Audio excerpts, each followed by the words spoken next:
Elon Musk on DeepSeek AI. चीन की DeepSeek AI पर एलन मस्क ने उठाए सवाल, कहा एनवीडिया की टेक्नोलॉजी का हुआ इस्तेमाल।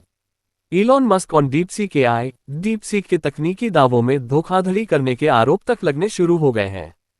कम लागत पर ओपन सोर्स एआई देने का दावा करने वाली डीपसीक को लेकर एआई कम्युनिटी में विवाद उठ रहे हैं। Elon Musk on DeepSeek AI. सस्ती एआईआर एक लाकर दुनिया के बड़े tech giant Microsoft, Google, Meta, Nvidia और ओपन एआई की नींव हिला देने वाली चीन स्टार्टअप डीपसीक के दावों को लेकर सवाल उठने शुरू हो गए हैं। यहां तक कि डीपसीक के तकनीकी दावों पर धोखाधड़ी करने के आरोप तक लग रहे हैं। कम लागत पर ओपन सोर्स एआई देने का दावा एआई कम्युनिटी में विवाद बन गया है। इस विवाद में टेस्ला के सीईओ एलन मस्क भी कूद पड़े हैं।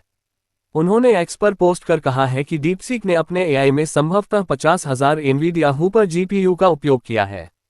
ये डीपसीक के 10,100 जीपीयू यूज करने के दावों के खिलाफ है।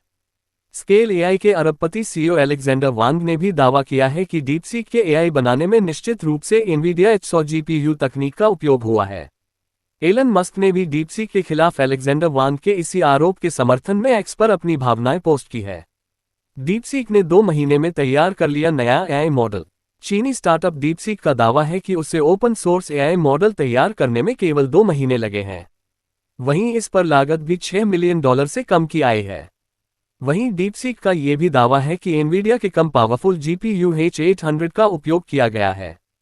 सीएनबीसी को दिए इंटरव्यू में बर्नस्टीन एनालिस्ट स्टेसी रास्गन कहते हैं कि डीपसीक $5 मिलियन से कम में तो ओपन एआई बना ही नहीं सकता है। रास्गन कहते हैं कि वे इस रीजनिंग मॉडल को $5 मिलियन से कम में ट्रेन ही नहीं कर सकते हैं।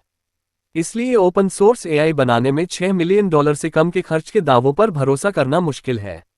रास्गन कहते हैं कि डीपसीक ने एक अच्छा मॉडल डेवलप किया है, लेकिन ये चीजें अब आश्चर्य नहीं हैं।